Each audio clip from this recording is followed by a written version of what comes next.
Hebrews, Hebrews, Hebrews. This is a non-Messianic conversation channel. This is our advanced Bible study. Wednesday night, the 31st of March, 2021.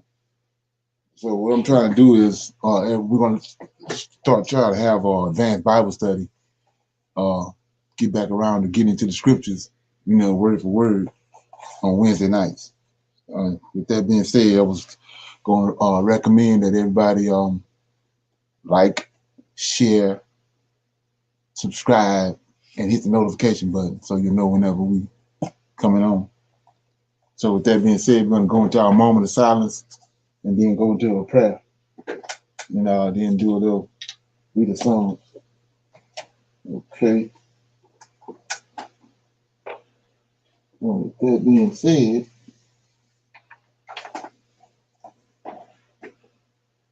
oh Lord, we come. We thank you for your great mercy and your great power and wisdom.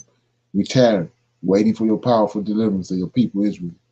Oh Lord, you have given us insight into the scriptures of our forefathers. You, O Lord, has directed us to who you are and your role in the goings on of heaven and earth. We come this day that you, doubtless that you will appear and that you will gather your nation from among these wicked Gentiles. O Lord, you spoke through your prophet Isaiah and said that you would help us, Abraham's seed, in these final days, and that you, O Lord, will deliver us. You have completed that promise. You are in the process of completing that promise as of this day. You said, O Lord, that you would remove the darkness from around us. Tarry not, O Lord, for the latter days are here, and we are waiting and watching for you to rise up against our oppressors. Peace be on you. Okay. I'm going to read the Psalms right quick.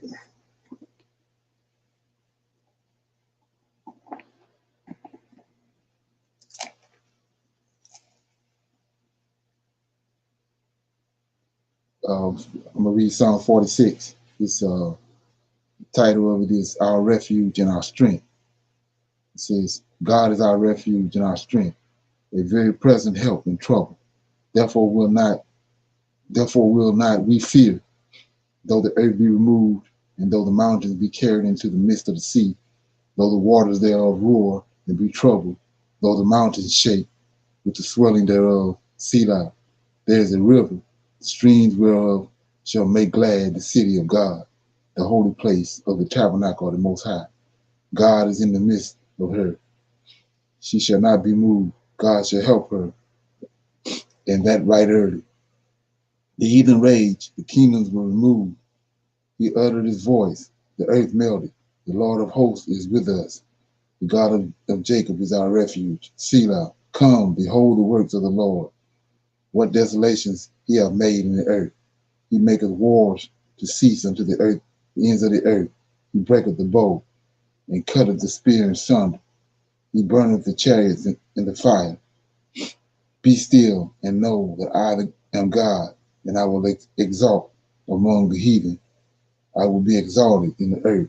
The Lord of hosts is with us. The God of Jacob is our refuge. Selah. That was Psalms 46, and it's God is our refuge and strength. Okay, so with that being said, we're going to go to current events. Anybody got any current events they want to share with the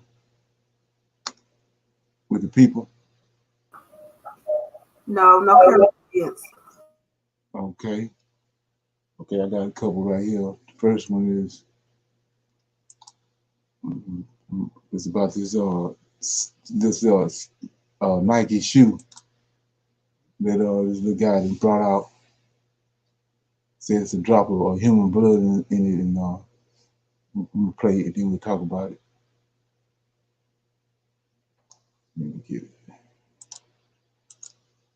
Lil Nas X is making a lot of news today over a new line of controversial sneakers and a touching letter to his younger self about coming out as gay. NBC Out associate editor Joe Yerkeba joins us now to talk a little bit more about this.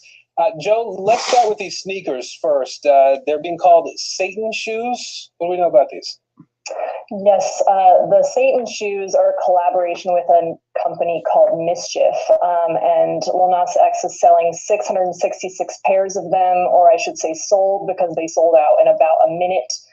They're $1,018 each, and they're modified Nike Air Max 97s, and they reportedly contain a drop of blood and a sole from the Mischief employees. So they're causing quite a controversy online right now. Wait a minute. Any verification of that at this point, or is that just, do we think that's really just a marketing tactic? The company confirmed to NBC News yesterday that there is a drop of blood in the sole, apparently. All right. Let's move on to this letter then. What did he post on social media, and what's been the response to this letter? So he posted a letter to 14-year-old Montero on social media, and Montero is his legal name, his real name, Montero Lamar Hill, and he wrote about what it would be like to come out, and said, this will open doors for many other queer people, and wrote about how hard it would be to come out, but just how powerful it would be for other LGBTQ plus people to see someone like Lil Nas X come out publicly. And the response to it has been just overwhelming. I mean, the LGBTQ plus community has really rallied around him on Twitter. There's been a lot of folks specifically talking about how they weren't able to come out when they were younger, and they waited until they were much older to come out.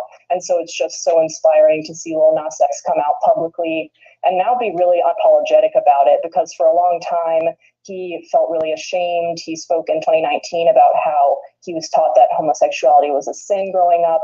So now it seems like he's being a lot more unapologetic about who he is, and that's really inspiring to a lot of people. Yeah, hopefully that'll help a lot of kids too who can need to embrace who they are too. Tell us a little bit about this new single. Lil Nas X just released a single, and apparently it's getting a heated response too. Yes, his new single is called Montero, Call Me By Your Name. And so the name itself includes a reference to a novel that's about a gay romance. So it's pretty clear that the single is connected to him talking about his sexuality publicly. The lyrics also a line where he talks about how we hide parts ourselves that we don't want the world to see. And the single and the music video that he released alongside of it are a lot about the idea of sin. And in the music video specifically, there's a lot of biblical looking imagery. Satan is featured in the video. And that's sort of where the controversy arises, is that there's a lot of not safe for work content in the video featuring Satan and like these ideas of sin. And Lil Nas X at one point dances with the devil. So that is causing some parents to kind of speak out and say, this isn't very kid friendly. But Lil Nas X has actually already responded and said, it's not my responsibility to make art that's safe for kids, and that it should be parents' responsibility to filter that content for them. Hey, NBC News view. Okay, any comments? Anybody got any comments? What? Okay. Yeah, that's something crazy. That's a sign of the time, ain't it? That's for sure. It is a sign of the times. But in one way, he's correct. That is not really his responsibility. But with him being a public figure, right, then it kind of is.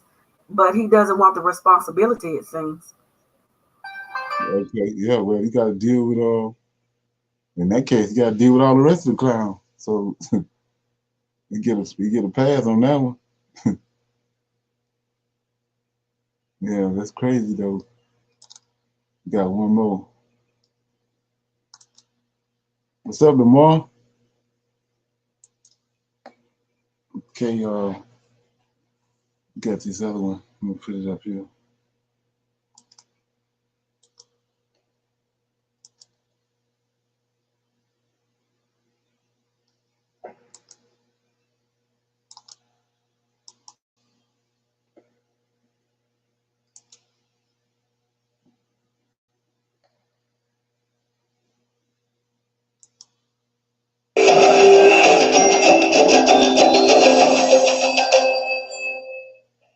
a former NFL player by the name of Jimmy Kennedy.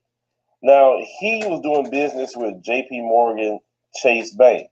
Now, if you know the history of that bank, we'll talk about the history of that bank a little bit in relation to our ancestors. This is why a lot of us need to start looking into the history of a lot of old entities in this country, because a lot of them have been tied to slavery. So this brother lives in Arizona. And if you want to be part of the Chase private client, you need to deposit $250,000.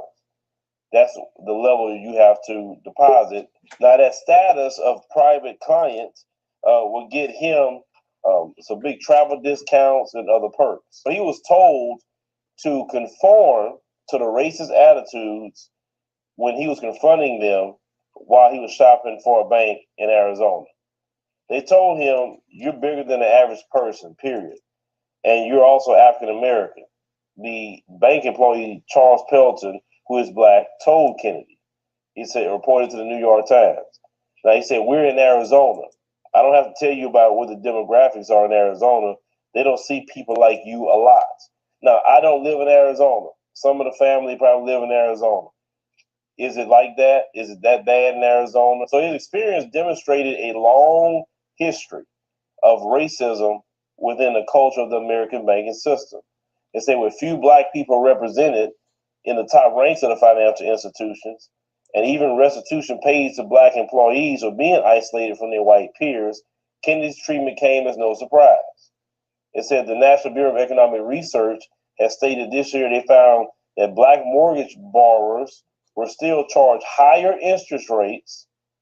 Black borrowers also were denied mortgages that would have been approved for whites. That is the reason why white Americans will always have an advantage in this country. They make sure to sabotage black people. Listen to that. Even if your credit is straight, even if you do get the home loan, they charging you higher interest rates versus if you're a white person. I told you, this system is set up to sabotage us as black people.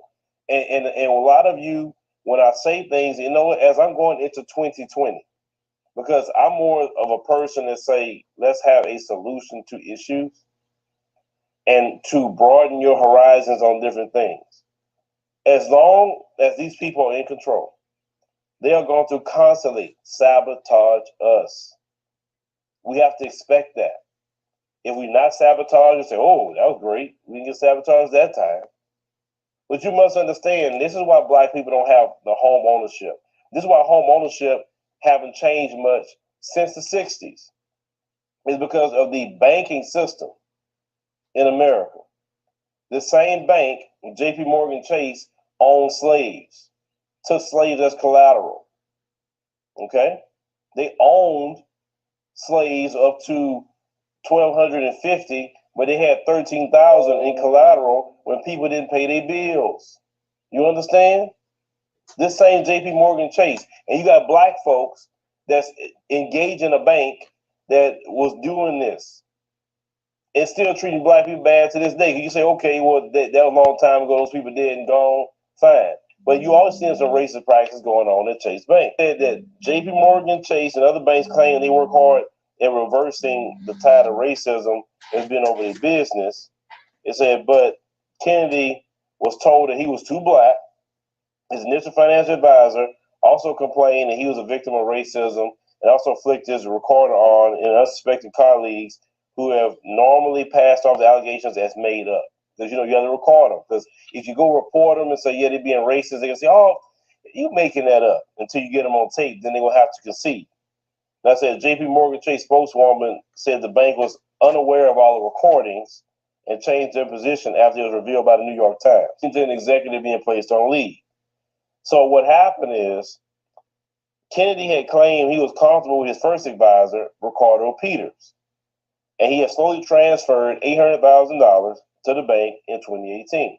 Now you think the bank would be, oh yeah, that's great, man, sure, great deposits, etc. But they don't care about your dollars. They don't. Because Kennedy had come to expect private client status because of the deposit, which comes with specific perks when depositors have $250,000 in the bank. Peters, however, the brother, had already had his own run-in with the alleged racism, the brother that worked in there, telling the Times that his boss, Frank Venero, had accused him of taking clients' files home in violation of bank policies. Now, Peters denied the accusation, and Venero had to let it go when he convinced the advisor he was telling the truth. So he was already lying on the brother. And then Peters was still left feeling uneasy because his managers, who were white and might be inclined to treat him differently, then he complained to the same boss that another advisor tried to steal a client from him. Okay, a woman who was black, and it was on public housing assistance program known as Section 8. She received a $372,000 wrongful death settlement when her son died. So Venero told Peters to back off because the woman wasn't worth the dispute. He said, you got somebody who's coming from Section 8, never had a nickel to their life, and now she got $400,000. He said the use of Section 8 reference has been known to be a racist slur. Yeah, we know that. You're trying to put food stamps on black people in Section 8. When you start doing the numbers, more of them is on food stamps in Section 8. But that's a story for another day. So, once again, here we go to pocket watching. What do you think is going to happen with that money? It's gone. Venero said, not knowing that Peters was recording his words out of his, continued to say that the black woman didn't deserve that money because she didn't earn the money. And the brother had all this on recorder, the one that used to work there. Then the brother was transferred to Sun City West Branch to a less affluent location, which he said he perceives another mistreatment over his skin color. So a lot of times brothers are enduring, and sisters as well, racism in these jobs. Trying to do your job professionally, and you're enduring that, okay? That's when he met the former NFL player, a defensive tackle who had retired, and moved to Phoenix after playing for 5 teams in the NFL. He even played for the Super Bowl champion New York Giants after a well-publicized homecoming for the player who grew up impoverished in Yonkers. So later down the line, that's when he started to work with the brother, Kennedy, the former player, and he started to transfer his assets to JP Morgan Chase. And Peter was concerned about how he was being targeted by the bosses, okay? So in October, Peters lost his job, and he didn't explain to him why. He just started giving marching orders. So he ended up finding the brother. Then the NFL player had noticed some of his transactions were frozen and not carried out. In one case, $92,000 were held up instead of being invested. That's when Belton was assigned, the other brother that we talked about earlier, to work with the retired pro football player. He's a fellow black man, and when he was told that he had not been assigned his perks as a private client, he complained and even went to Venero. He said Belton warned him not to do that again. He said in the recording, the advisor asked Kennedy to think of an impression he was giving people at the bank. He said he was a large black man in Arizona, and Venero had been afraid to disclose that his application for the perks was deleted when Peters was fired. So he went on ahead and deleted his application. The last brother that he was working with told him basically, you're not getting in the program. They don't like black people like that. And once the brother got a wind of that, and he had all the recordings that he needed, he went on ahead and withdrew all his money out of that bank. Of course, the bank was the corporate was like, why is he taking all his money out? And he explained to them, hey, y'all racist over there. I'm not going to put my money in your bank. That's it. But let me tell you something. They say that black people, even successful black people, that come in with large sums of money at times, these banks are looking at them funny, wondering where they're getting the money from to deposit different things. It's different levels to this racism. It's not always the person's calling you an N-word or calling the 911 on you, or no. They have different forms of economic racism, okay? Making you feel uncomfortable, not allowing you in the private client status. But if he was a white player or just a white person in general, he can get into that. Home loans, you can't get them, you're denied, or if you do get them, you have a higher interest rate. You understand? That's economic racism. Now, if that brother would take his money, his same $800,000, and found him a nice home in a country on the continent. You say if you wanted to go to Johannesburg, you wanted to go to Accra, Ghana, he want to go, Nairobi, Kenya, stay in the Westlands, wherever, he can actually be there, have a nice home, and don't deal with no kind of racism whatsoever. Not deal with any kind of racism. Listen, okay. Anybody got any comments on that? What you think? Any comments? Well, I agree. I've been looking at a lot of the people that have relocated and gone back to Africa, Right. and a lot of the situations they're living so much better. They're so much at peace, Right. and yeah. So I mean, some of them on the east and some of them on the west, but wherever they are, they're just so glad that they did it. They did it. Right. Yeah. Right. And then the thing about it is, you still a citizen of America. You just did, you just expanded your outlook and expanded your reach.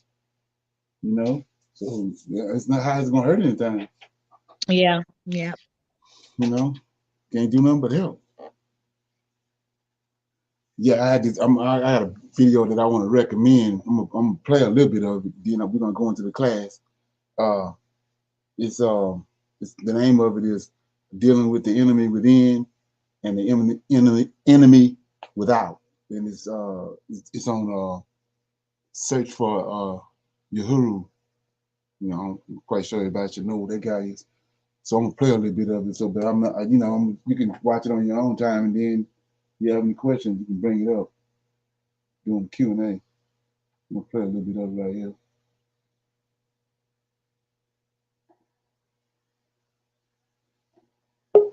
See like they can rise to the top, right? Be ultra rich, powerful, and then there's some cultures that seem to never figure things out. I always wondered that. Why is it some people can figure things out? Some things. I look at Black America, my people, my immediate people right here, African American, my people. Why do we go through certain things? I said, well, we hold on to beliefs, ideologies that to our detriment that we hold on to, right? And so I'm gonna give a couple examples of that. But my first thing was, right, if somebody said it back in the 60s and you saw the film, it was in black and white, you don't question it. That was Dr. Blah, blah, blah, blah, blah, blah, blah, blah, right? You don't question it. That was sacred cows, Sacred cows is something you hold. We as black people, we don't know how to challenge things. We got an echo? No, you good. Okay. We don't know how to challenge. Okay, I hear something in the background.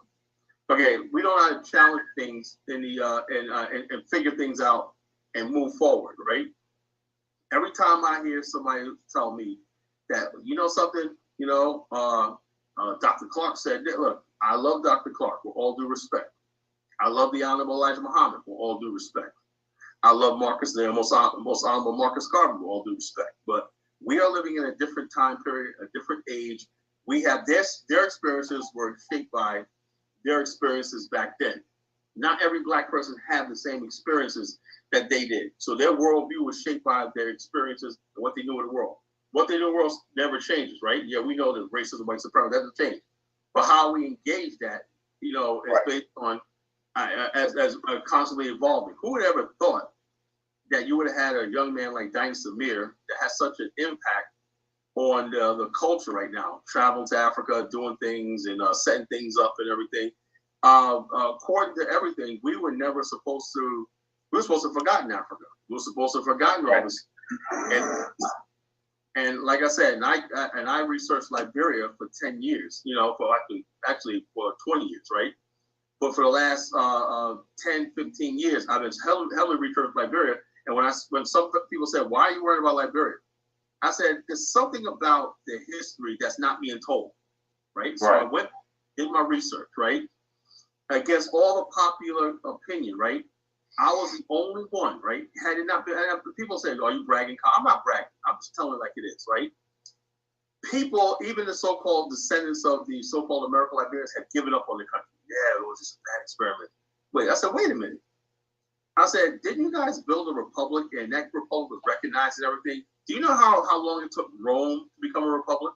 You know how long it took Britain to become a republic? And you guys established a republic. That's remarkable in history. But like I said, the people were telling us, no, we can't look at it. Okay, you say Liberia was a failure. Well, we saw Black Wall Street. Well, Black Wall Street was burned to the ground. Yeah, like I said, you can check that out. I think it's interesting. This name of it is dealing with the enemy within and dealing with the enemy without. You know, and in case you wonder why I played it, it's because of if you haven't figured it out, the migration, the exodus, the regathering, it already started. These people leaving here, they're trying to keep it under the rug, but people leaving here, they're migrating out of here, it's already started. So, yeah, I mean, if you get a chance, check that out. So, anybody have any comments before we get started in class? Okay, I said that I'm trying to nail things down. I pretty much got the Sabbath day. I kind of got that nailed down, but trying to rev up these other days. So what I'm gonna do on Wednesdays, you can expect that every Wednesday I'll be in the Bible, dealing with the scriptures, hands-on, be advanced Bible study, non-Messianic Bible study every Wednesday at 7:00. So what we're gonna do today is I'm going into the book of Isaiah. And I'm gonna start out. I'm gonna read chapters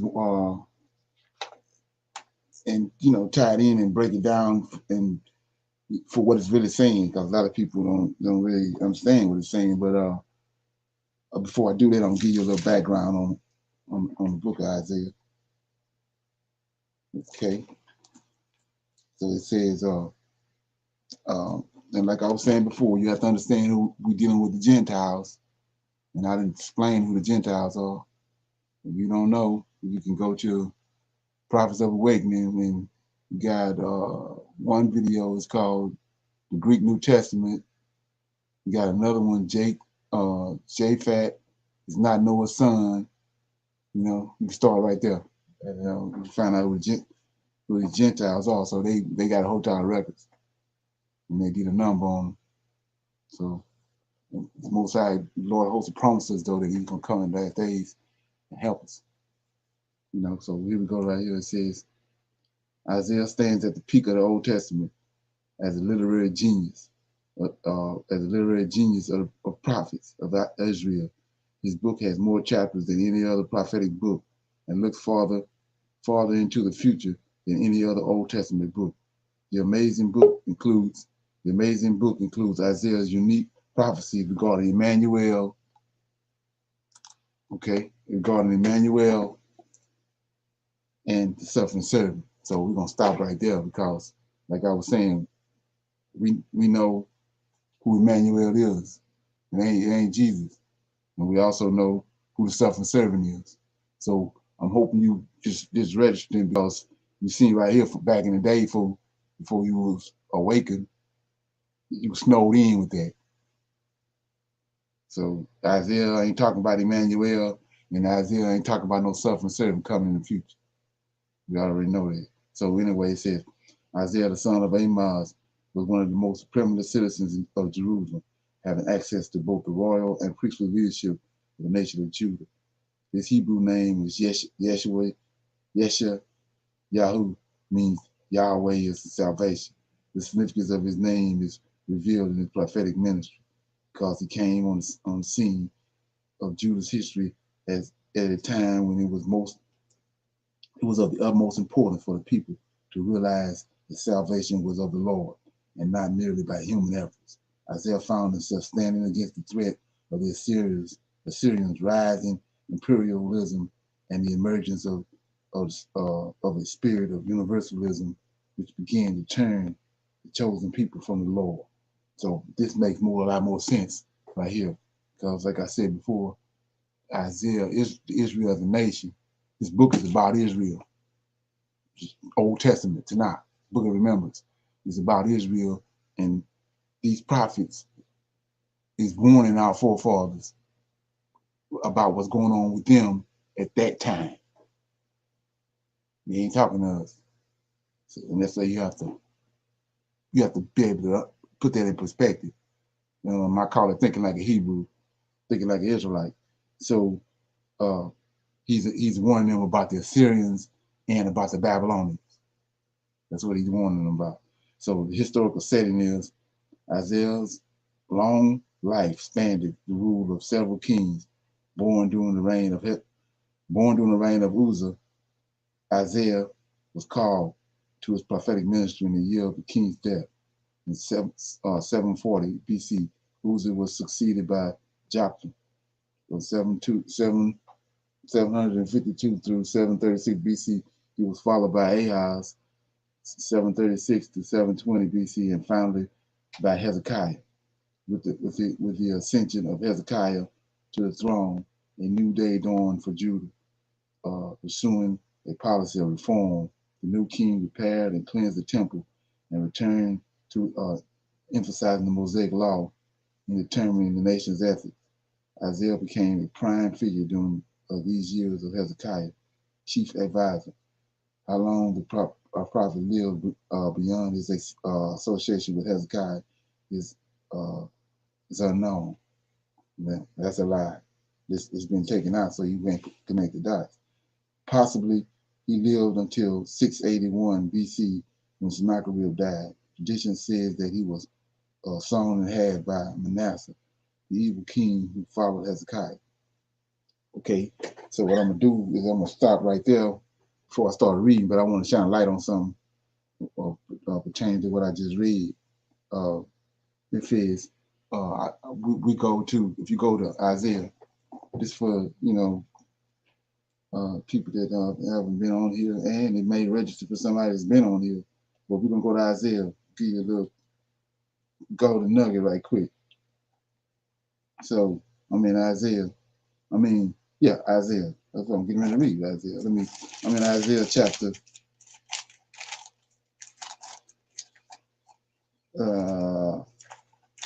9.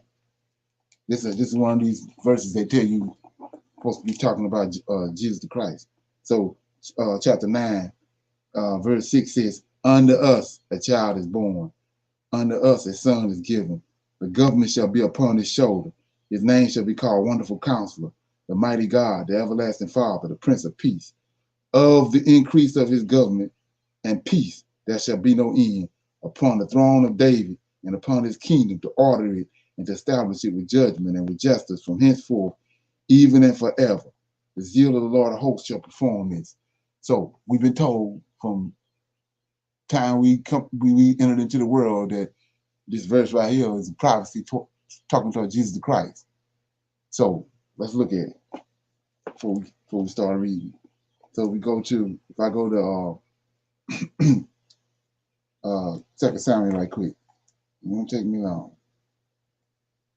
I go to 2 Samuel, and I'm in chapter 7. And the Lord of hosts, like I said, Lord of hosts, which is, he's over the Most High's kingdom, says to David right here in verse 2 Samuel chapter 7, verse 1. David wants to build a house for the Lord.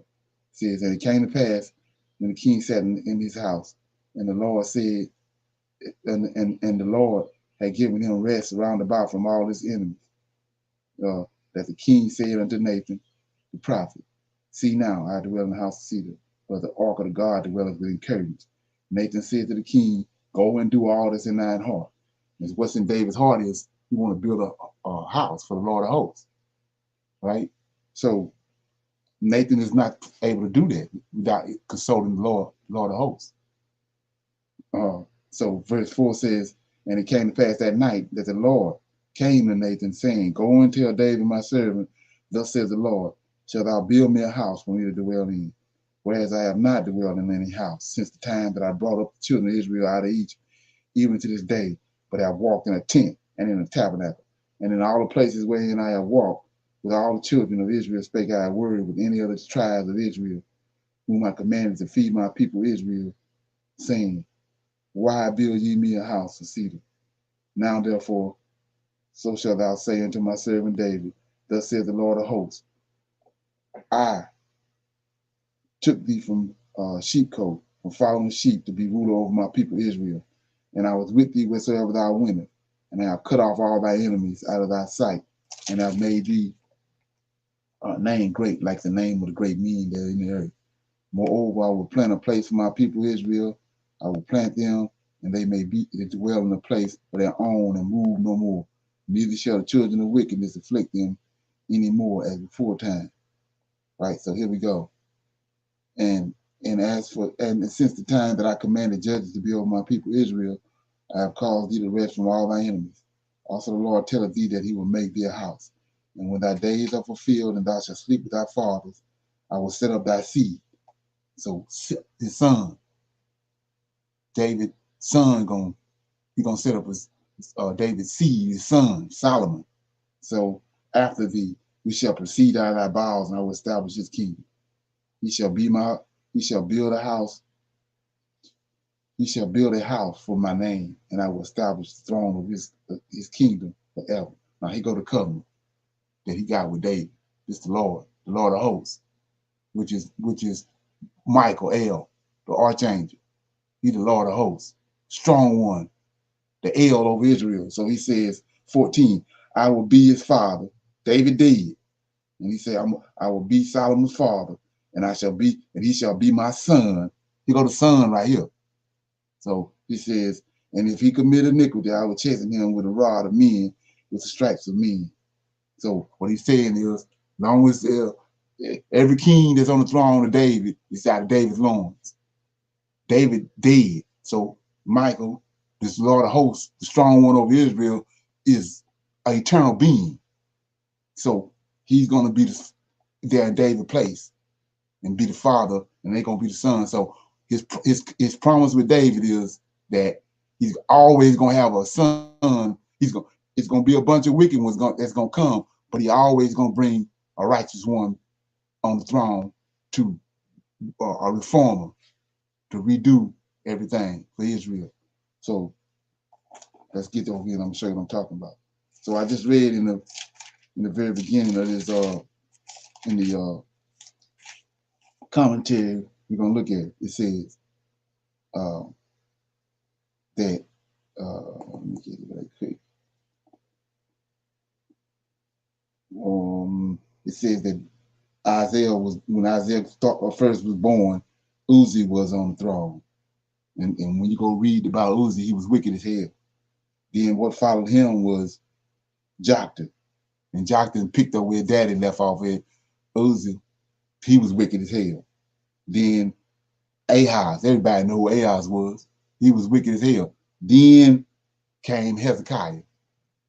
That's the covenant right there in real time that the Lord of hosts got with David. It's going to be some wicked ones, but he's going to bring Israel back around. He's going to bring a righteous one.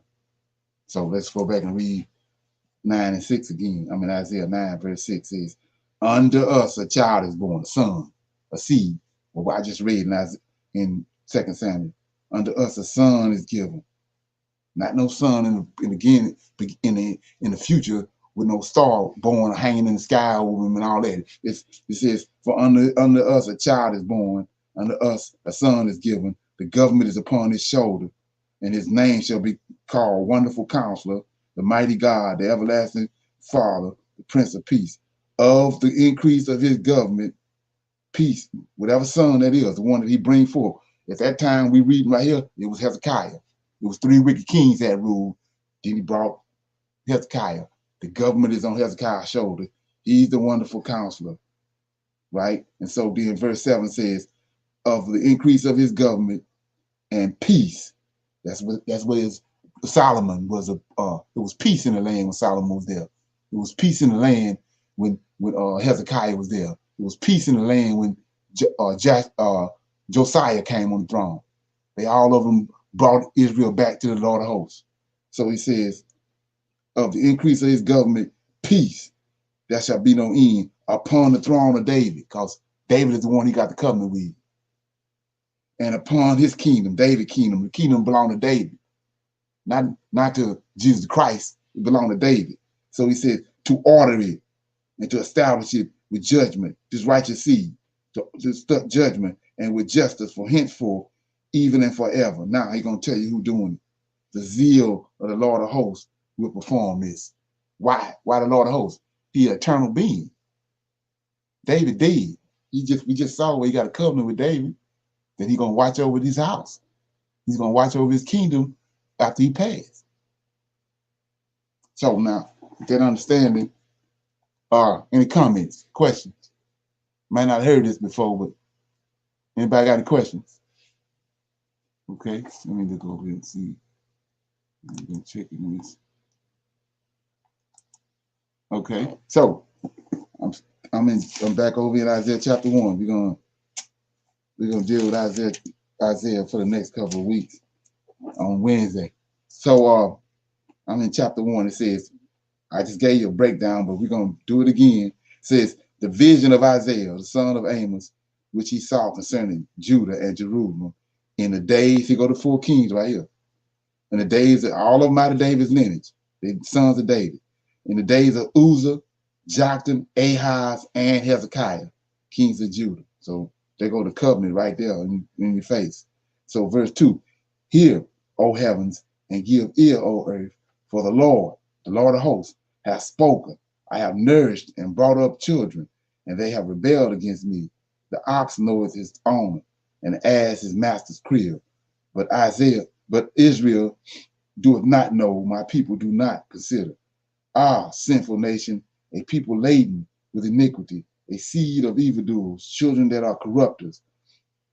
They have forsaken the Lord.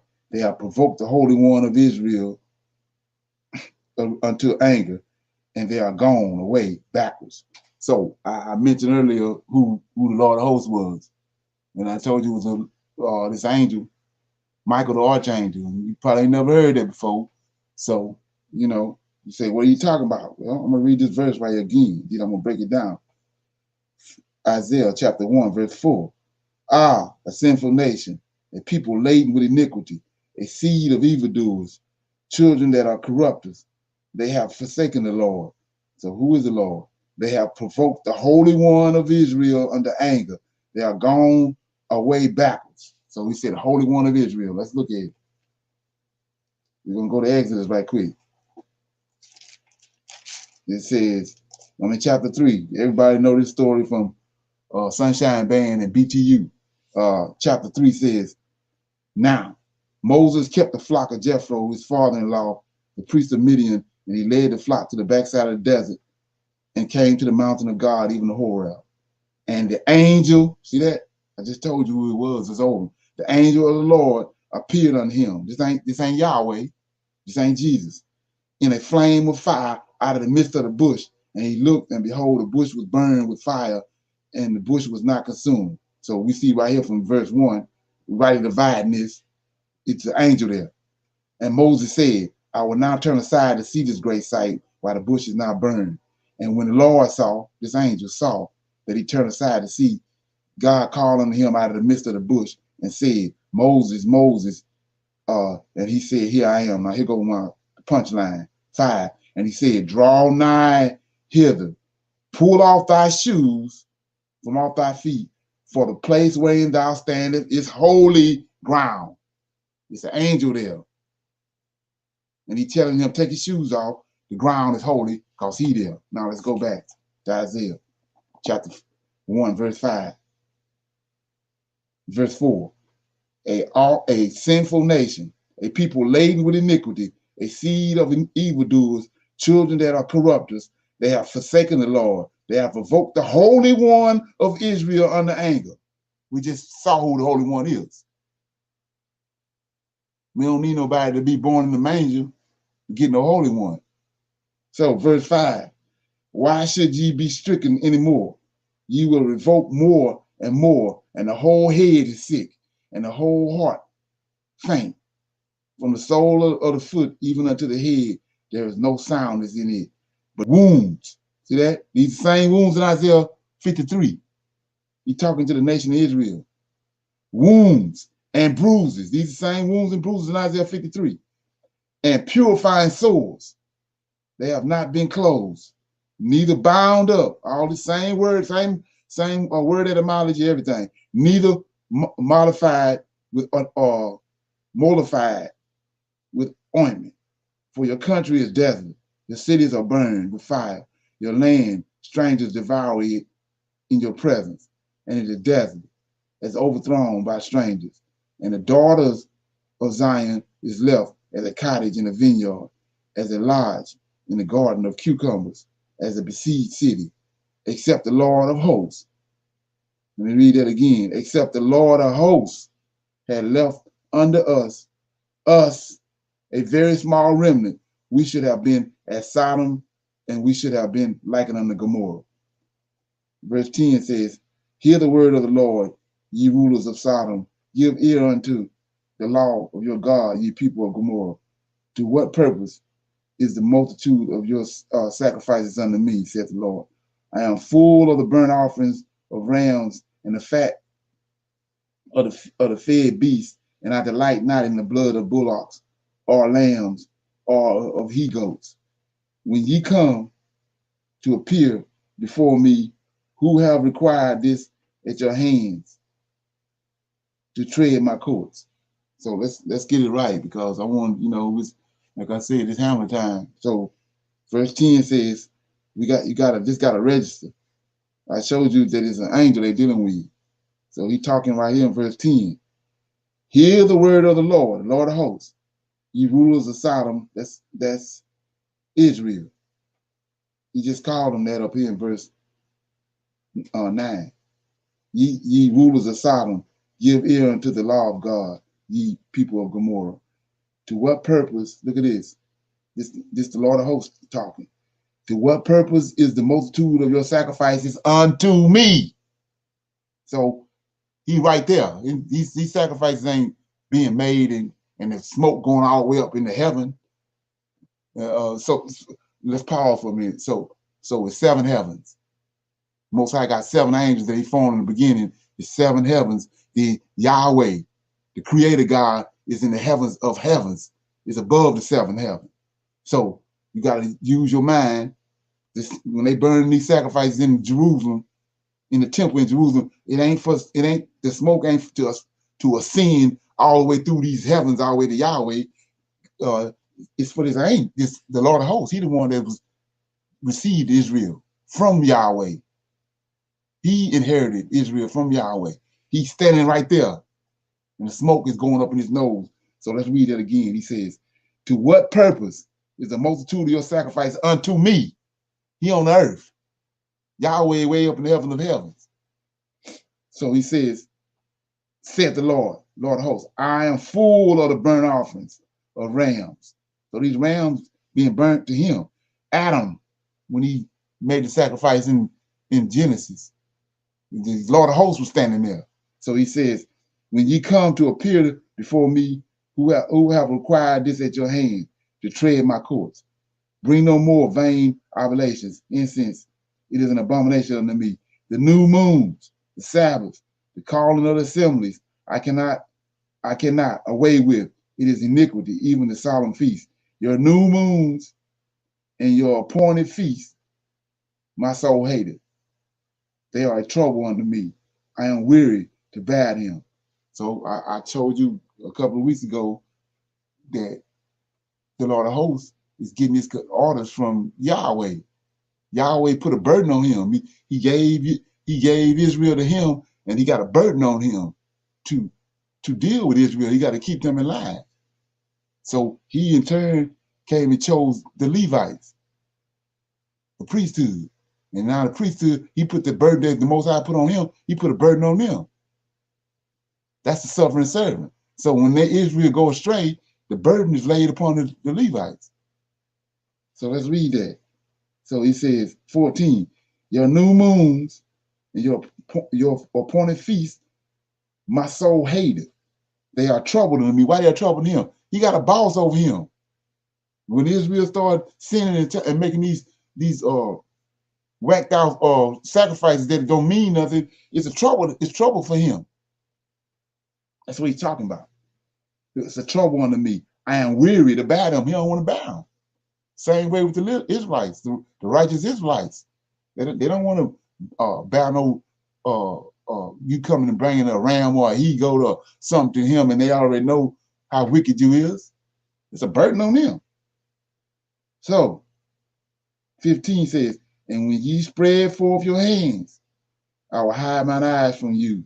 Yea, when ye make many prayers, I will not hear. Your hands will be full of blood. Wash you, make you clean. Put away the evil of your doings from before mine eyes. Cease to do evil.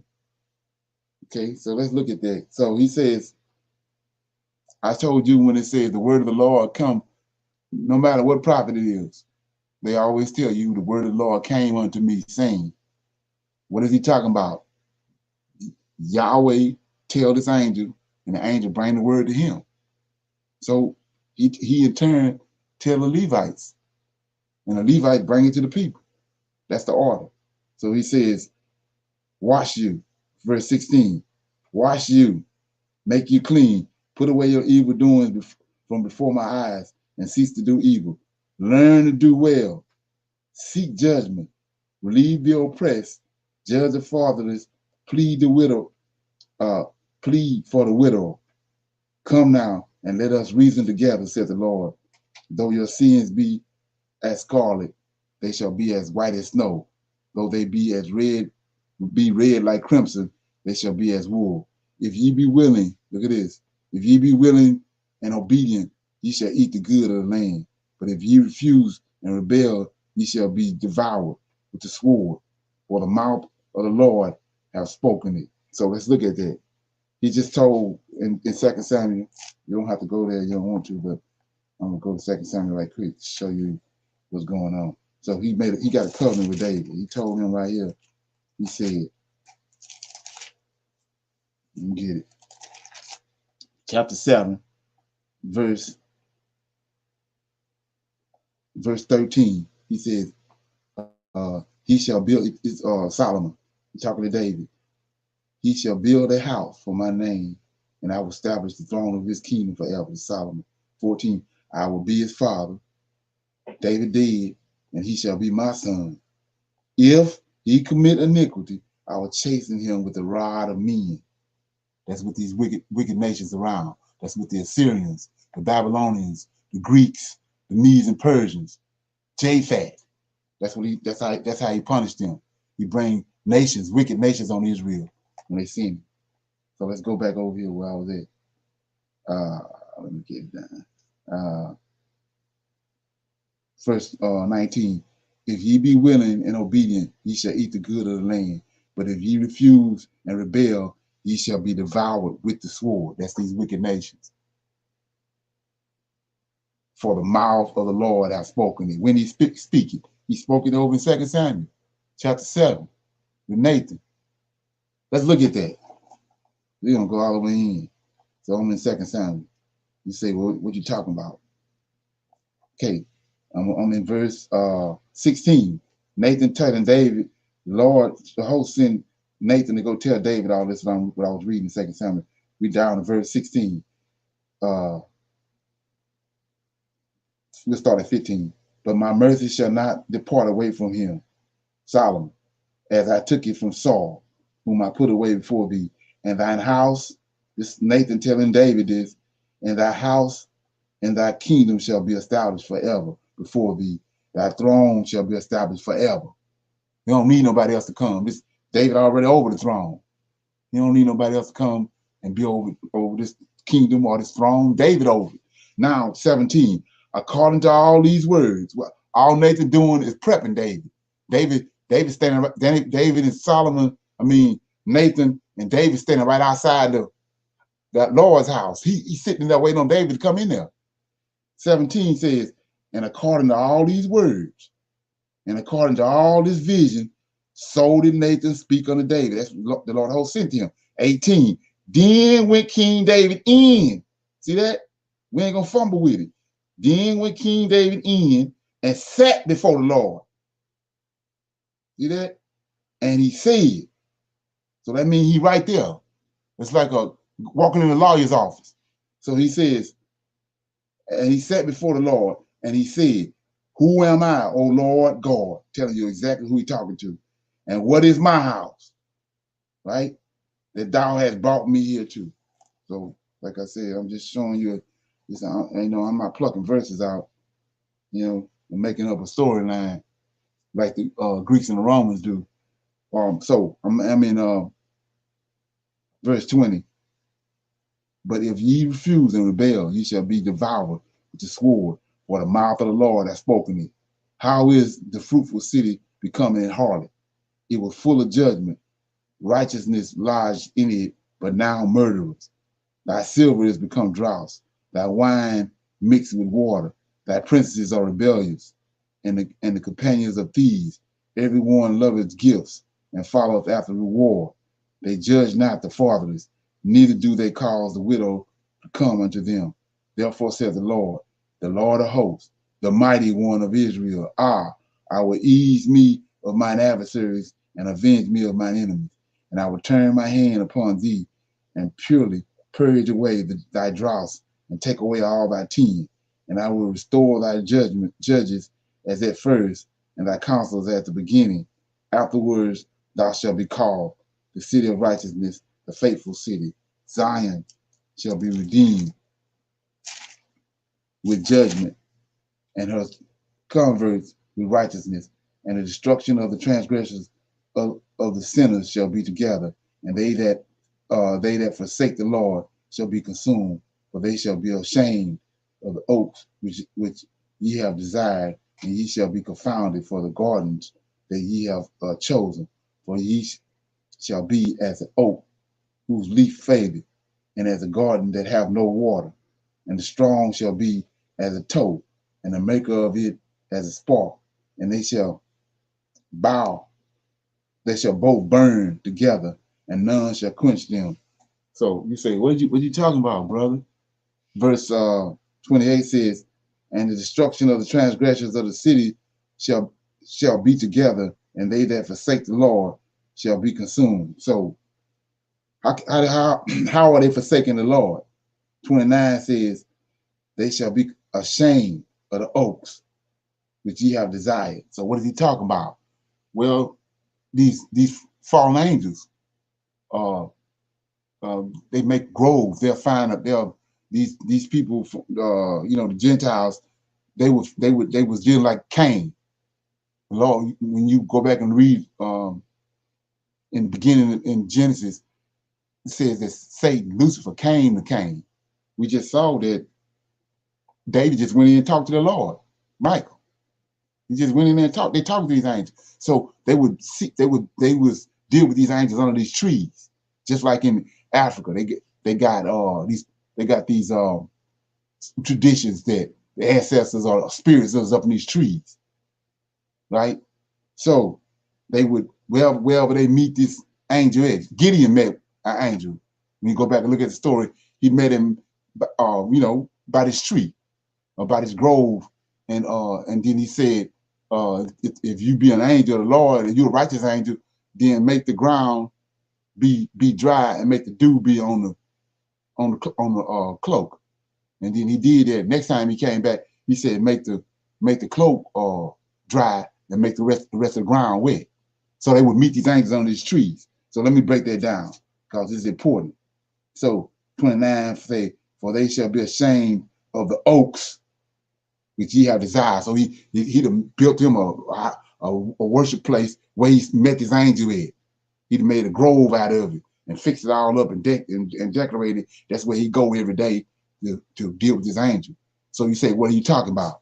Well, let's go to Genesis 18 right quick. We're going to make this plain. Genesis 18, verse 1. And the Lord appeared unto him in the plains of Mamre, right? Right, check this out. Of Mamre. And he sat in the tent door in the heat of the day. He lifted up his eyes and looked, and lo, 3 men stood by him. These 3 men is 3 angels. When you understand the story, 3 angels came, right?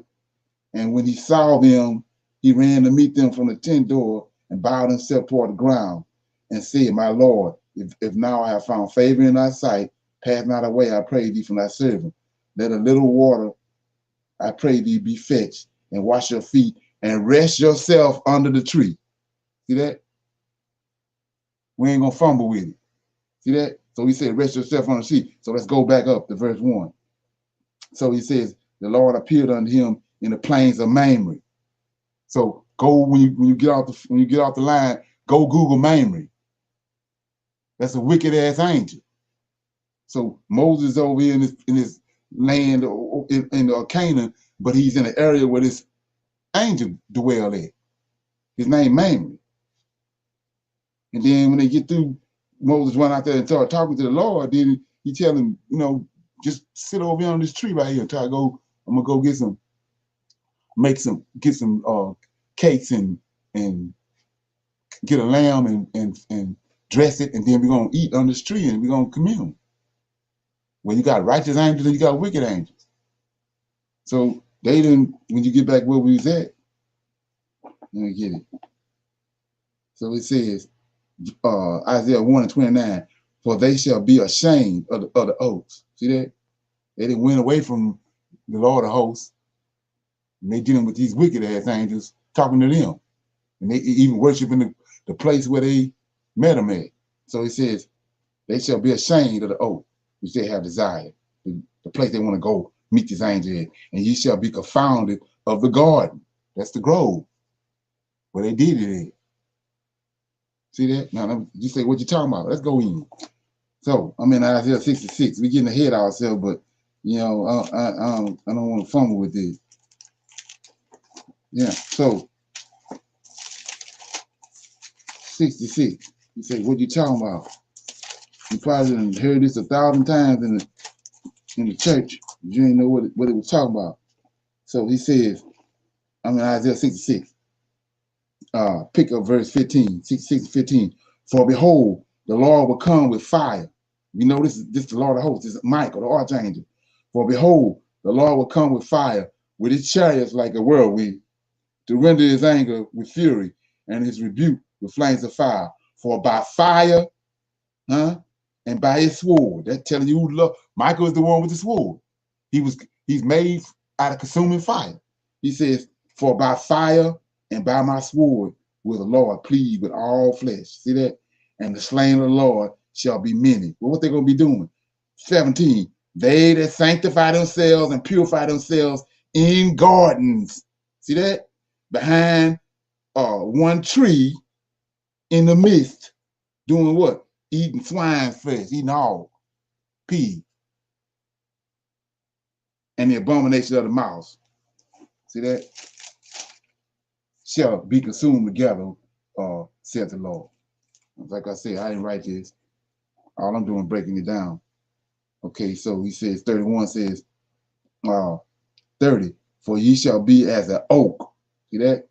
Whose leaves faded, and as a garden that have no water, and the strong shall be as tow, and the maker of it as a spark, and they shall both burn together, and none shall quench it. Now you see why he talking the way he talking. Where is that one that's 30 in what book? Which one? I was in Isaiah 66 and you just said it. Oh, that was 30. No, it's not 30. It's let me see.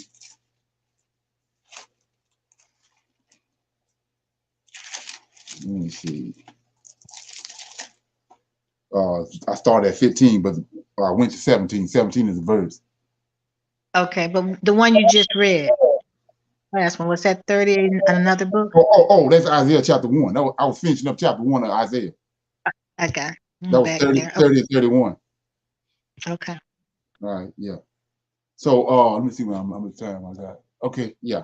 So I'm gonna read chapter 2. Anybody got any questions from chapter 1? Okay, y'all like this Bible study, advanced Bible study, or what? Yes, very helpful. Okay. Chapter 2 says, the word that Isaiah, the son of Amos, saw concerning Judah and Jerusalem. And it shall come to pass in the last days that the mountain of the Lord's house shall be established in the top of the mountain, and shall be exalted above the hills, and all nations shall flow unto it. So, like I was saying before, Isaiah ain't talking to us. That's how they got us That's why we was blind for as long as we was. So chapter 2 says, verse 1, the word that Isaiah the son of Amos saw concerning Judah and Benjamin. That's during his time. He ain't talking to us. So 2, and it shall come to pass in the last days that the mountain of the Lord's house shall be established in the top of the mountains and shall be exalted above the hills, and all nations shall flow unto it. So I showed you, I mean, if you're concerned about, maybe he off track, how he figured this an angel. I was showing you when you go to the book of Enoch, those 200 angels, they came through the portal at Bethel. They came through the portal at Bethel and went to Mount Hermon. So these angels up on these mountains, even Zeus, which ain't nothing but Lucifer, he on Mount Olympus. He on the mountain. We got these red-headed giants, the Horites, that was on Mount Seir. Well, like I said before, if it's how you get giants, an angel, a fallen angel come down, cohabitate with a woman. So if it's giants, children around the bottom of the mountain, where it's an angel on the mountain. There's only one way to get giants. The angel come down from where? Off the mountain, cohabitate with the women. So these angels on these mountains. I just showed you in Exodus chapter 3. I mean, yeah, where Moses came to this mountain, the mountain of God, the mountain of this this angel. And the angel appeared to him as a flame of fire and told him to take his shoes off. Ground holy, because this is my ground. This is what the Yahweh gave me. This area where you at, it's mine. Okay, so I'm gonna restart over again. The word of Isaiah, the son of Amos, saw concerning Judah and Benjamin, and it shall come to pass in the last days that the mountain of the Lord, I tell you right there, is an angel. See that? The mountain of the Lord's house shall be established in the top of the mountains, and he shall be exalted above the hills, and all nations shall flow unto it. And many people shall go and say, come, and let us go up to the mountain of the Lord. Come on. And to the house of the God of Jacob. That's the El of Jacob. And the strong one of Jacob. And he will teach us his ways, and he will walk in his paths. For out of Zion, that's the mountain, shall go forth the law and the word of the Lord from Jerusalem. And he shall judge among the nations, and shall rebuke many people, and they shall beat their swords into plowshares, and their spears into pruning hooks. Nation shall not lift up sword against nation, neither shall they learn war anymore. Judgment on the proud. Verse 5, O house of Jacob, come ye, and let us walk in the light of the Lord. Therefore, thou hast forsaken thy people of the house of Jacob, because they be replenished from the east, and are soothsayers like the Philistines, and they please themselves in the children of strangers. Their land also is full of silver and gold, neither is there any end to their treasures. Their land is also full of horses, neither is there any end of their chariots. Their land also is full of idols, for they worship the work of their own hands, that which their own fingers have made. And the mean men bow down, and the great men humble himself. Therefore forgive them not. Enter into the rock, and hide thee in the dust, for the fear of the Lord, and for the glory of his majesty. The lofty looks of men shall be humbled, and the haughtiness of men shall be bowed down, and the Lord alone shall be exalted in that day. For the day of the Lord of hosts shall be upon every one that is proud and lofty, and upon every one that is lifted up, and he shall be brought low, and upon all the cedars of Lebanon that are high and lifted up, and upon all the oaks of Bashan, and upon all the high mountains. See that? So when this thing is broken down, you're starting to see now who he's talking to.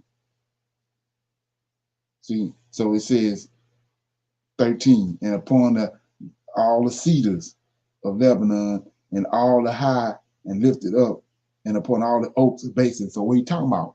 These giants and then these angels. I was telling you about the trees, so let's go all the way back to the beginning. It's two trees in the garden. So when you do your research on that, you come to find out that word, you got a strong concordance, you're going to look that word up, it's X. And so it ain't no tree. It's a being. That word X, backbone. So these two beings in the garden. So one of these trees is the knowledge of good and evil. Well, it take a rocket science to figure out who that is. That's Lucifer.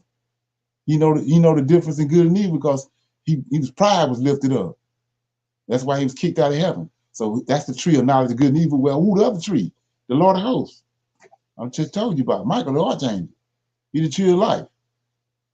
It's two and so when Eve was in the garden, it says that the serpent that was more subtle than any other beast of the field came under her. Then he turned around and said, she don't supposed to be talking to him. Yeah, that's because he said you don't deal with the tree of knowledge of good and evil. Don't partake of his fruit. But you have to understand what's going on. So anyway, I'm over here in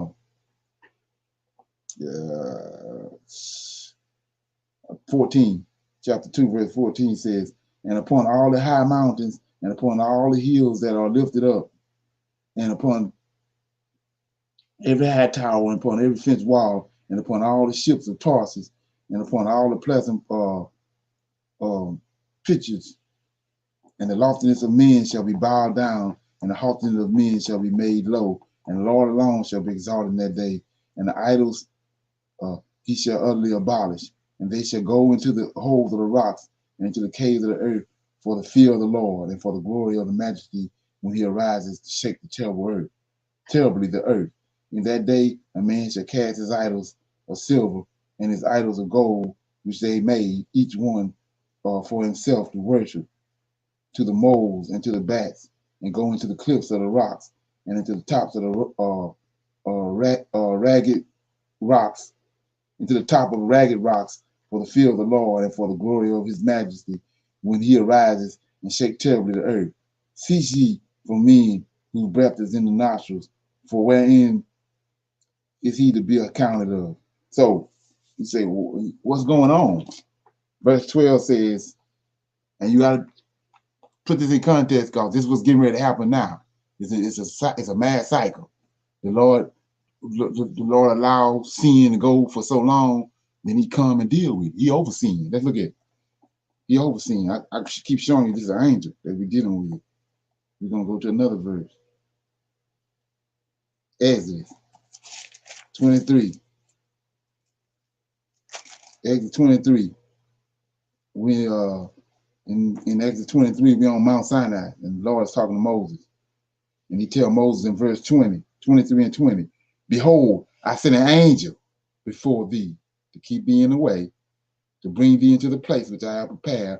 Beware of him, this angel, proper English, and obey his voice. Provoke him not, the angel. He will not pardon your transgression, that's sin. He overseen. For my name is in him. So he overseeing. Now let's go back and read this in context. So verse 10 says, Isaiah chapter 2, verse 10, enter into the rock and hide in the dust. Why? The Lord coming, his angel coming, and they full of sin. So they hide for fear of the Lord and the glory of his majesty. The lofty looks of men shall be humble. Why? That's sin. Satan was kicked out of heaven because of lofty looks. So he says, and his haughtiness of men shall be bowed down, and the Lord alone shall be exalted in that day. For the day of the Lord, this is Michael, shall be upon everyone that is proud and lofty, and upon everyone that is lifted up, and they shall be brought low, and upon all the cedars of Lebanon that are high and lifted up, these giants, and upon all the oaks of Basan, and upon all the high mountains, fallen angels up on the mountains, and upon all the hills that are lifted, and upon every high tower, and upon every fence wall, and upon all the ships of Tarsus, and upon all the pleasant pitches, and the loftiness of man shall be bowed down, and the haughtiness of man shall be made low, and the Lord alone, right, Lord of hosts, shall be exalted in that day. Now here we go. 18. And the idols he shall utterly abolish, and they shall go into the holes of the rocks and into the caves of the earth for the fear of the Lord, for the glory of the majesty when he arises to shake terribly the earth. So let's look at that. I'm in the book of Jasher. So what the Lord of hosts doing right there is no different than what he told Moses to do. Let me look at it right quick. Let me get it right. Okay.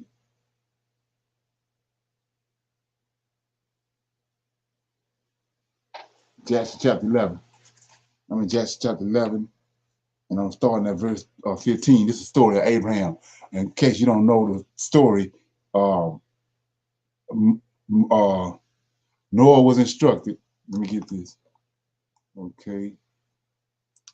Yeah, Noah was instructed to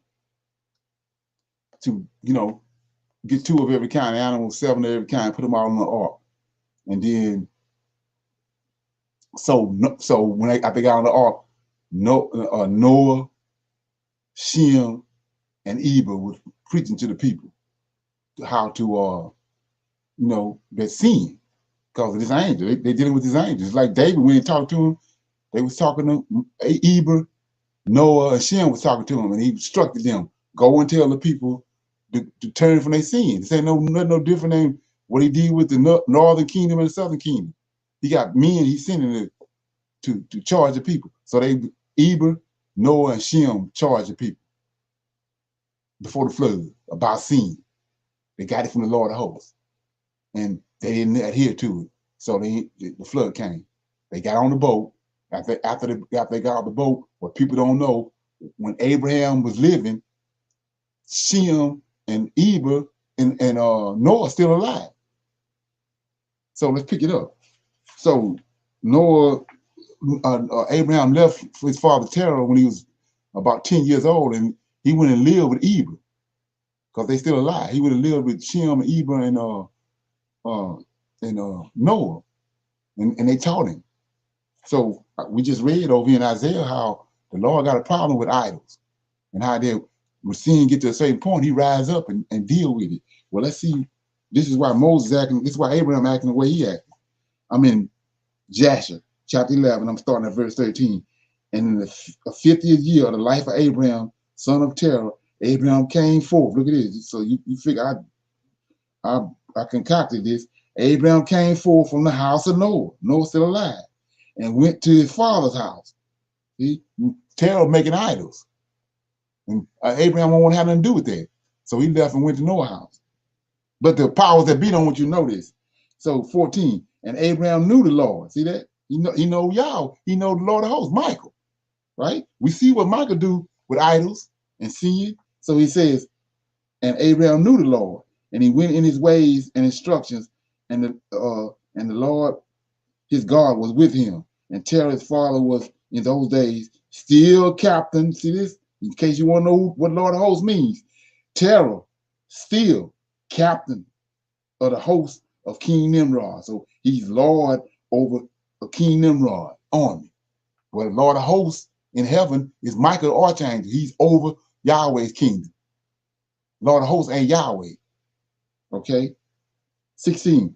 Abraham came to his father's house and saw 12 gods standing there, these idols, standing there in their temple, and the anger of Abraham. See that? Just like Yahweh, I just showed you the day of the Lord.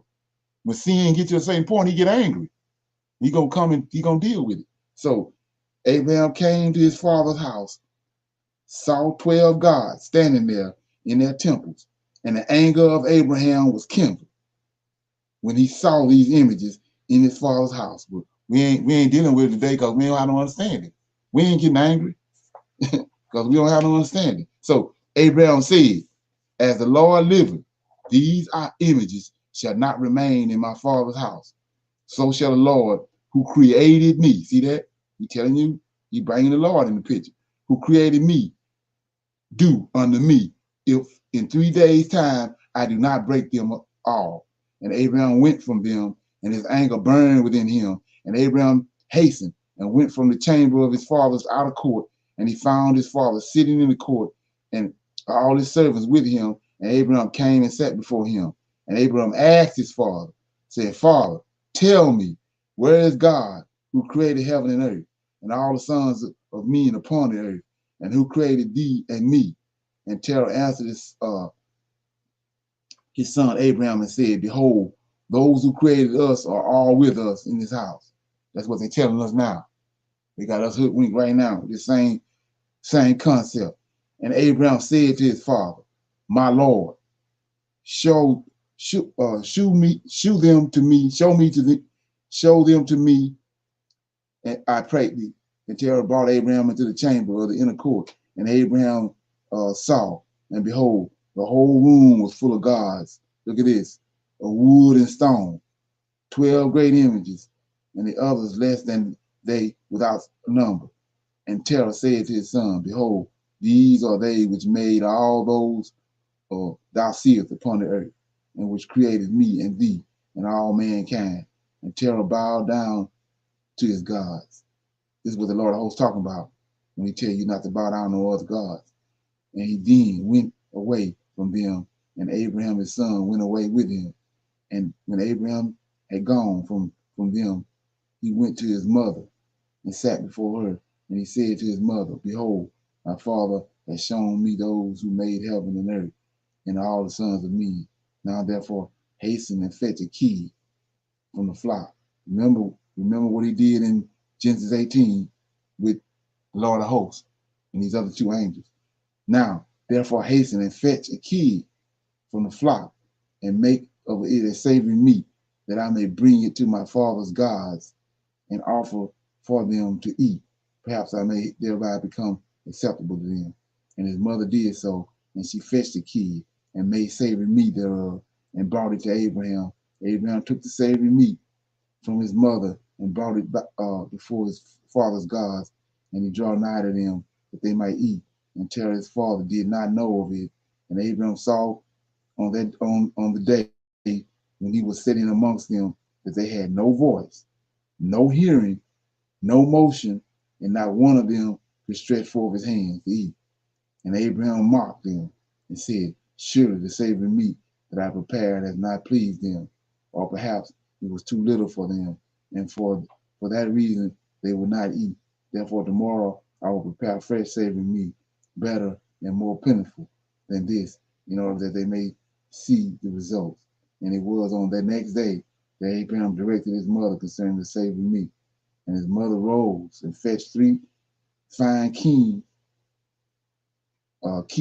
from the flock, and she made of them some excellent savory meat, such as her son was fond of, and she gave it to her son Abraham. And Terah his father did not know of it. And Abraham took the savory meat from his mother, brought it before his father's gods into the chamber, and he came nigh unto them that they might eat, and he placed it before them. And Abraham sat before them all day, thinking perhaps they might eat. And Abraham viewed them, and behold, they had neither voice nor hearing, nor did one of them stretch forth his hand to the meat to eat. And the evening of that day that the house of Abraham says, and in the evening of that day in that house, Abraham was clothed with the Spirit of God, and he called out and said, Woe unto my father and this wicked generation, whose hearts are inclined to vanity, and who serve these idols of wood and stone, which can neither eat, smell, hear, nor speak, who have mouths without speech, eyes without sight, ears without hearing, hands without feelings, and legs which cannot move. Like them are those that made them or that trust in them. And when Abraham saw all these things, his anger was kindled against his father, just like the Lord of hosts. And he hastened and took the hatchet in his hand and came unto the chamber of the gods, and he broke all his father's gods. And when he had done breaking the images, he placed the hatchet in the hand of the great God which was before them, and he went out. And Terah's father came home, for he had heard at the door the sound of striking of a hatchet. So Terah came into the house to know what this was about. and Terah, having heard the noise of the hatchets in the room of the images, ran to the room of the images, and he met Abraham going out. And Terah entered the room, found all the idols fallen down and broken, and the hatchet in the hand of the largest, which was broken, and the savory meat which Abraham his son had made was still before them. And when Terah saw this, his anger was greatly kindled, and he hastened and went from the room. And he found Abraham his son still sitting in the house, and he said to him, "What is this work that thou hast done to my gods?" And Abraham answered his father Terah, and he said, "Not so, my lord, for I brought savory meat before them."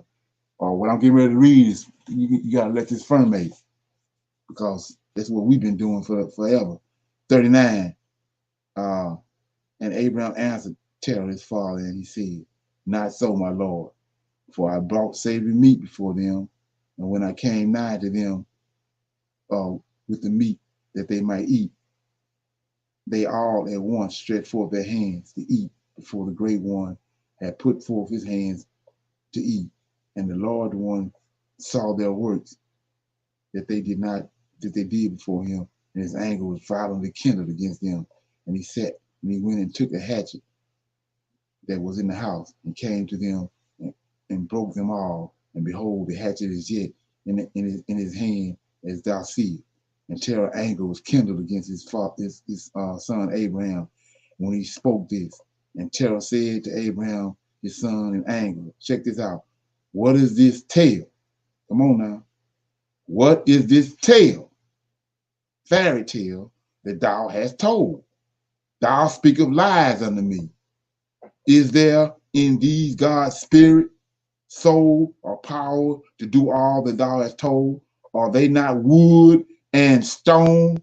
Have I not myself made them? Come on.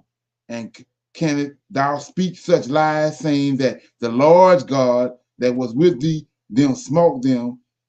It is thou that didst place the hatchet in his hand, and thou said he smote them all. And Abraham, here go the punchline.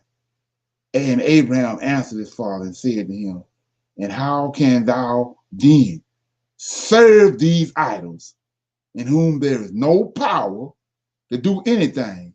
Can those idols in which thou trustest deliver thee? Can they hear the prayers when thou callest upon them? Can they deliver thee from the hands of thine enemies? Come on. We've been over it 2,000 years. JC ain't delivered us yet. Or will they fight thy battles for thy enemies? Thou should have served. Let me read back. Can these idols in which thou trustest deliver thee? Can they hear thy prayers when thou callest upon them?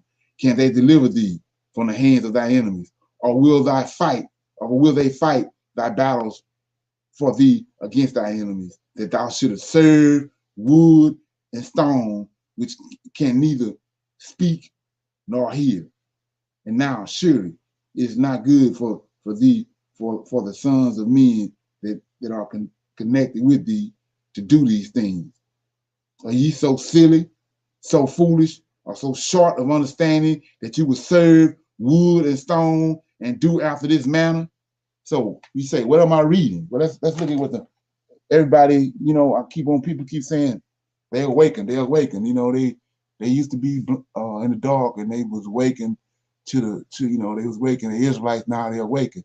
Well, and they find out through the curses. Most of them find out through the curses. Well, let's go to the curses right quick. We following along with the narrative, what Abraham just put forth about this wood and stone. So I'm in Deuteronomy. Yeah, it's for all Hebrews out there that's listening. It's 28. So I'm in 28. These curses. I'm starting at verse 20. Curse 64. The Lord shall scatter thee among all people. That's where we at right now. From one end of the earth, even unto the other. And there thou shalt serve other gods, which neither thou nor thy fathers have known, even wood and stone. He didn't say nothing about he's going to be serving no son or JC. He said we're going to be doing just what Terah was doing, and the people before him. They the ones concocted this system of making idols. So he's gonna scatter us, which is where we at right now. But what we're gonna be doing, serving wood and stone. So let me read what Abraham just said again. I'm in Jasher, verse 43. And Abraham answered his father and said to him, and how can thou then serve these idols in whom there is no power to do anything? Can those idols in which thou trustest deliver thee? Can they hear thy prayers when thou callest upon them? Can they deliver thee from the hands of thy enemies? Or will they fight thy battles for thee against thy enemies, that thou shouldest serve wood and stone, which can neither speak nor hear? And now, surely it is not good for thee, nor the sons of men that are connected with thee, to do these things. Are you so silly and so foolish, or so short of understanding, that you will serve wood and stone and do after this manner? Let that ferment. He just told us in Deuteronomy 28 that we was going to be cast out, we was going to be scattered, we was going to be blind, have ears and can't hear, eyes and can't see. But he also said we're going to be serving wood and stone. You dealing with all the rest of the curses, but you don't want to deal with the one where he's telling you you're going to be serving wood and stone. You're going to be serving an idol that these same people that concocted. And like I said before, and I'm going to keep on saying, we ain't going nowhere till we figure it out. We ain't going nowhere. You can flip and dip, do all you want to do. We ain't going nowhere till we figure this out. We've been given an idol. And we got to get that idol out of our system. Okay, so let me go back over and close this out. I think I'm in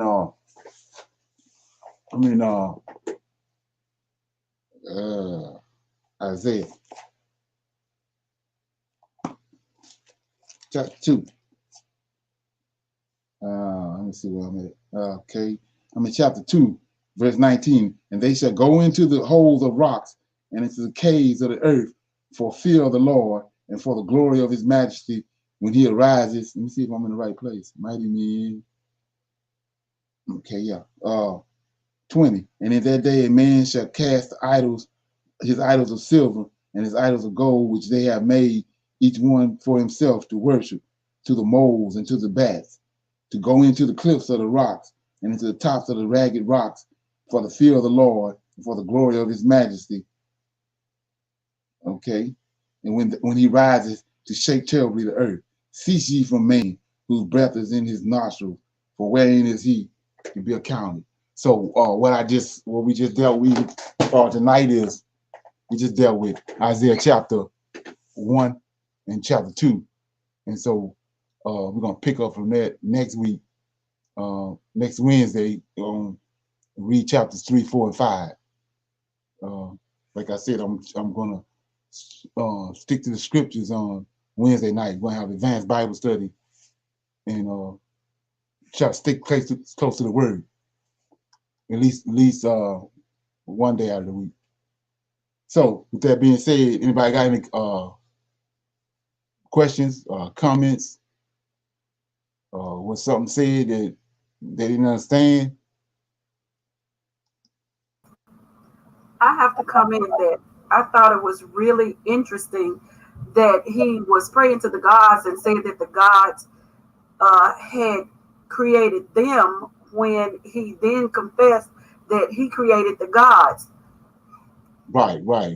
Yeah. So that's what I mean about how when you understand how the Most High work, okay, that's not in the 66 books of the Bible, like I was saying before. What I read that from was out of the book of Jasher. So who is Jasher? Jasher is Caleb's son. Joshua and Caleb were the two spies that came back with a good report. Jasher is Caleb's son. He wrote a book, but they don't want us to have, they don't want us to read that book because of what I just read is reverberating all the way back when Jackson wrote it. But they don't want you to get that understanding. They don't want you to deal with that. That's when you start talking about the word of God. That's what the word of God does. Yeah. So that's what that is. You can read it 100 times. It's going to do the same thing every time. Because it's filling in gaps. Anybody else? It was the mountains. I always thought about the Lord of Hosts and the Most High in the mountains, but it's just even the fallen angels have a mountain in this Right. area that they reside, right? Right. Okay. And all that happened at the Tower of Babel when he said, "Let us go down and see what man doing." So when they came down, he divided the earth up right there. Let me read that because I know a lot of people don't have to understand on there, but so I'm in Genesis. Let me get it.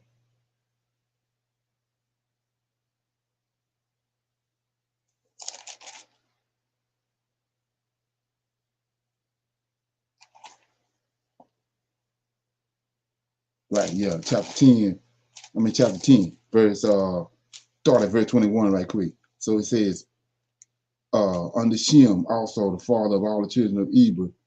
I just told you Eber was one of the men that was preaching to the people for 120 years. It was Noah, Eber, and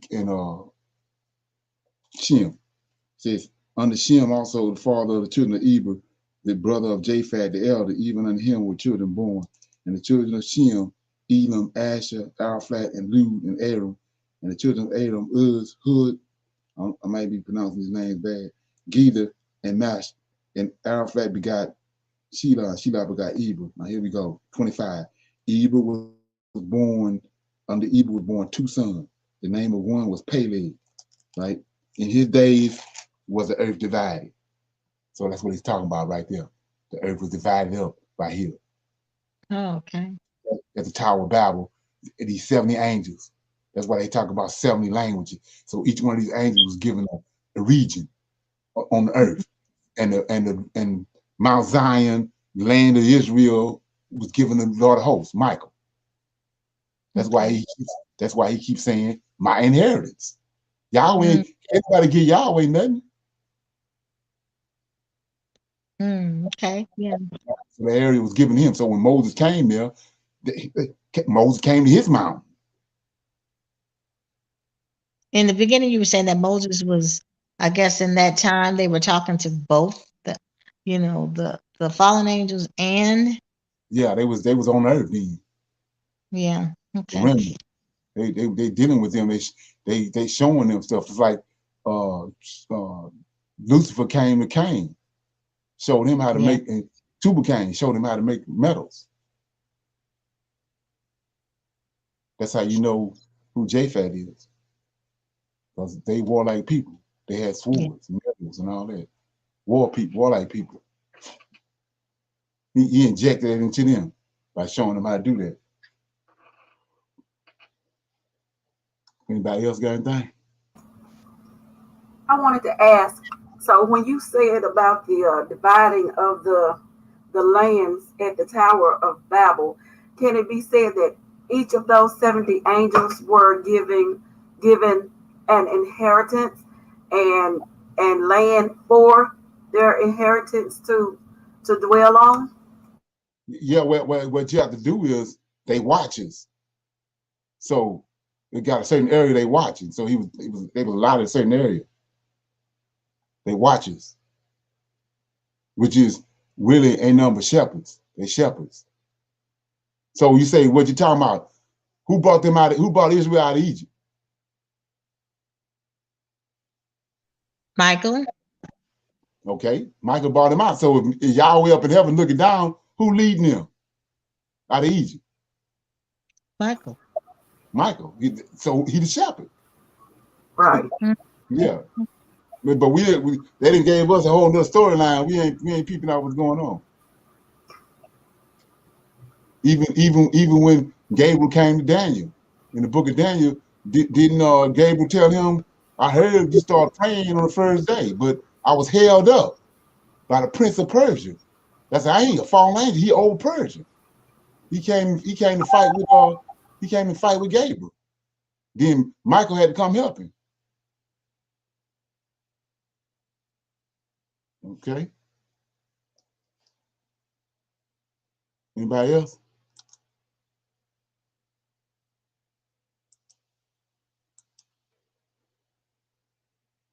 So everybody good? Yeah. Okay. So y'all, what you think about this Wednesday night? You need to keep doing this or what?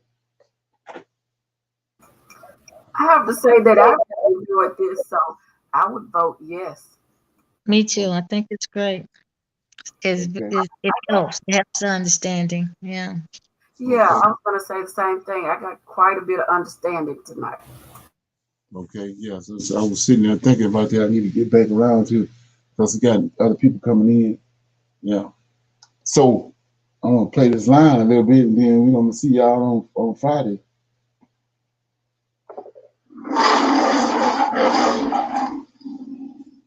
Okay. Shalom. I see y'all Friday at 8 o'clock.